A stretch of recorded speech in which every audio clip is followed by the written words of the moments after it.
Set in the 1920s, this novel goes over American dreams, reality, and money.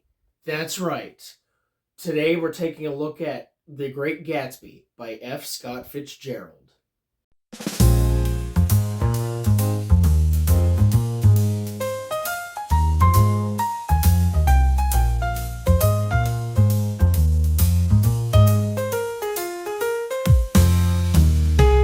Welcome back to BG's Books. I'm Mr. BG, and today I will be reviewing The Great Gatsby by F. Scott Fitzgerald.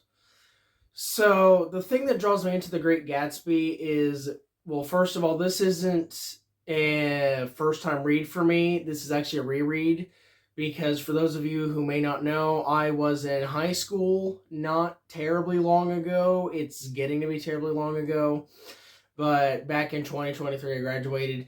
Anyway, back in my junior year in 2022, we read The Great Gatsby as part of our, required reading, and then we saw the movie after that. So I am no stranger to The Great Gatsby. I've read it before, and this is a reread.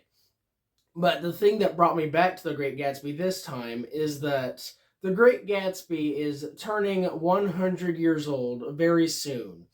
On April 10th, 2025, this book will be 100 years old. So I kind of wanted to read it, get a review out for you all, and then make a separate video for the 100th anniversary, if that makes any sense, because I just wanted to do a retrospective on whether or not it's still relevant 100 years later. But anyway, that is a topic for another video. But in the meantime, I just wanted to kind of review The Great Gatsby, just talk about my thoughts about it. And yeah, so without further ado, let's start discussing what The Great Gatsby is actually about. So unlike the novel's title implies, the book isn't actually that much about this man named Gatsby. It's actually about a man named Nick Carraway, and he rents a house on Long Island on a place called West Egg. And his next door neighbor is a very rich individual. He has parties all the time. He's got servants doing everything for him. And his name is Gatsby. But we'll learn a little bit about Gatsby later, because Gatsby does not show up for the first 2 chapters of the book. In the meantime, we need to meet this couple named Tom and Daisy Buchanan. And Daisy is Nick's second cousin, twice removed, I think. And anyway, she's like his cousin and stuff. And so the first 2 chapters is Nick going over to their house, just explaining what they're like and stuff. But Tom Buchanan isn't the nicest guy, because as we learn in chapter 2, Nick goes into the city with Tom, and Tom goes by this place where he sees this woman called Myrtle, which is the girl who he's, I guess, an item with on the side of him being married to Daisy. So not only is Tom just a terrible person, but he's also just a cheater and an adulterer and stuff, which I do not like at all. So anyway, and then Myrtle is married to this guy named George, who he just can't satisfy her the way that Tom can. So yeah, that's basically the first 2 chapters, and then after we meet Gatsby, stuff gets a lot more interesting. So chapter 3 happens when Nick receives a formal invitation to Gatsby's party that he's hosting later that night. So he decides to go, and he's mingling with people, and then he sees this young man around his age and stuff, and he's like, "Hey, Gatsby and stuff?" And then the man is like, "I am Gatsby." So he's like, "Whoa, okay." So anyway, long story short, Nick and Gatsby become very close friends, and it's revealed that that Gatsby's name is not actually Gatsby. His real name is James Gatz. He just started going by Gatsby for whatever reason. And back in the day, he had a thing with Daisy, who, remind you, is married to Tom now, who is not that cool. So Gatsby's main thing through this book is he wants to reconnect his old life with Daisy and marry her and stuff, and then Nick's like, "Okay, I can help you out with that." So later on, Nick invites Daisy over for tea at his house, but Gatsby's also there. And Gatsby's just a nervous wreck in this chapter. it's like when Daisy shows up, Gatsby just like runs into the kitchen and just like hides and stuff. But anyway, so the chapter goes on, things go well, and then Gatsby and Daisy seem to become very good friends and stuff. So that's very interesting, to say the least. And so one day, the book goes on. Gatsby actually does meet Tom finally, and so they decide to go like to the Plaza Hotel to like just hang out or whatever. But Tom suggests that he uses Gatsby's car to drive there. I don't know why he does that. The book never explains it because it's from Nick's perspective, even though Nick is like an omniscient narrator who just kind of knows everything about everyone for some reason. But anyway, Tom is like, no, I can fill it up. So anyway, long story short, he takes Gatsby's car, Gatsby takes his car, and then they all go to the Plaza Hotel, where there was just a giant discussion about whether or not Daisy would be better off with Tom or Gatsby. And so it's just like a heated discussion. They're just like in each other's throats and faces and stuff, just arguing. And they make Daisy choose, but she can't choose.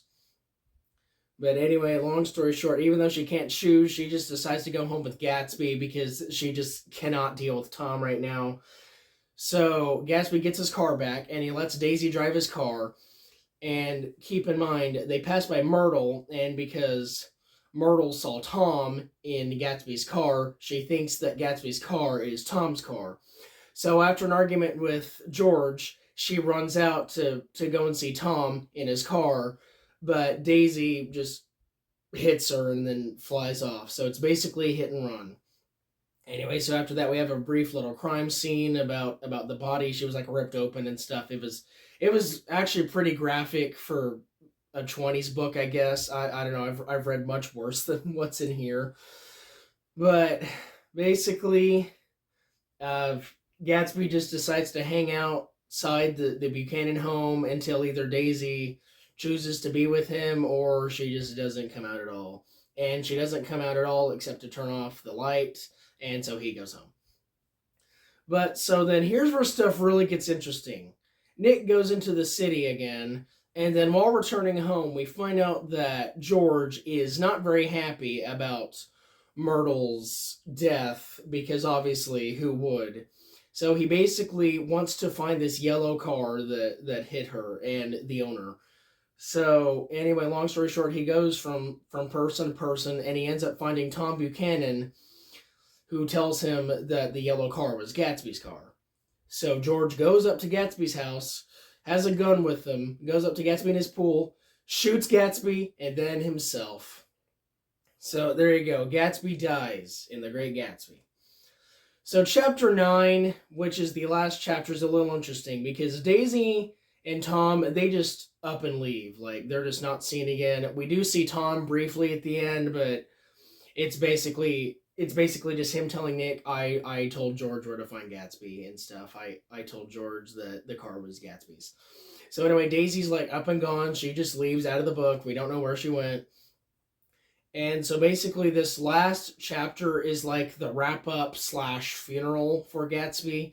And we actually meet Gatsby's dad because everyone assumed that both his parents were dead. But anyway, yeah, so Gatsby's dad is just a man named Gats. I don't remember his first name. But yeah, he's just very depressed over his son's death. And so Gatsby's funeral goes on as normally. And then Nick finally decides that maybe he should get out of New York and live a quieter life. And that's how the book ends. So that was the main plot of The Great Gatsby. I hope you guys enjoyed that as much as I did. Since it's a very short book, it was not like hard to forget a lot of the major details that the book had, so it was very easy to just describe things how I remember them, because it is just very short. I finished it in 3 days. Maybe you can finish it in 1 if you read more than me. But yeah. Anyway, there is one thing, though, that I did not mention in the book, which I will address right now. So, Daisy's house, which is like across she lives in East Egg, and Nick and Gatsby are in West Egg. They're like boroughs, I guess. Anyway, Daisy lives like across the water, and her dock has a glowing green light. And Gatsby is fascinated with this green light because that's supposed to be like representation of like his love for Daisy and his future with Daisy and stuff. And so for the most of the book, that's what it is. It's just like a symbol of like reconciliation and hope and dreams and everything and stuff. But at the end, because Gatsby's dead, it's just a regular green light. It's just a green light that exists. Kind of like Gatsby's dreams. They were very unrealistic, and yeah, they were just dreams, and that was it.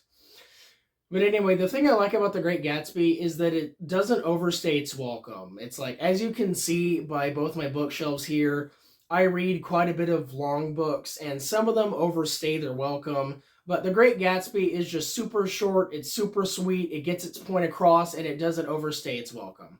So I will say that that is very good. But anyway, I really liked the book because, as I said, when I read this in high school, that was like required reading, so we had to do it at like a very slow pace, and we even had to do some assignments during some chapters, which was not very fun.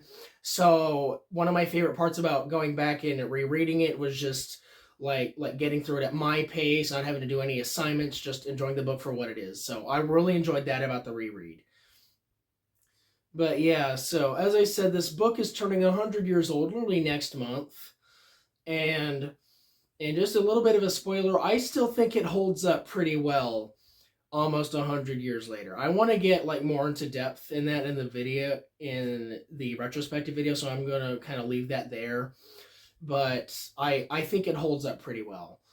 But the main theme of The Great Gatsby is dreams and reality. Because Gatsby has big dreams, you know. He wants to get with Daisy again, and he wants to marry her and stuff. But of course, since she's married to Tom, and she just doesn't really care about Gatsby that way anymore, Gatsby's dreams are rather unrealistic. So, unfortunately, nothing could ever come of that because he's dead anyway, so. But yeah, so I just love the themes of, like, hope and dreams and reality and the American dream and stuff. There's, like, a lot of 20s stuff in here because F. Scott Fitzgerald is a great writer. I really actually want to read more of his stuff now because The Great Gatsby's so good, and I just want to see what else he's written besides The Great Gatsby. But overall, I think The Great Gatsby is just a really great book. It is a super short, super sweet read, just about 1920s American life in New York, about dreams and reality, and hope and longing for the future. But yeah, so anyway, I hope you guys enjoyed this review. I certainly did. I just love talking about The Great Gatsby because it is just a phenomenal book. But yeah, and so yeah, if you enjoyed this video, make sure to leave a like down below if you have not already. And please do subscribe to the channel if you have not already. We're still getting very close to 200 subscribers. But anyway, it is actually getting very late, so I gotta get to my party. So I'll see you guys in the next video. Hey guys! Ready to party? That's what I like to hear. Alright, turn up that music. Let's party like it's 1925.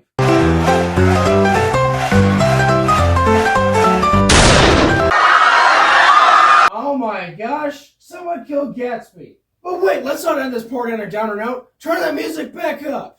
Let's party.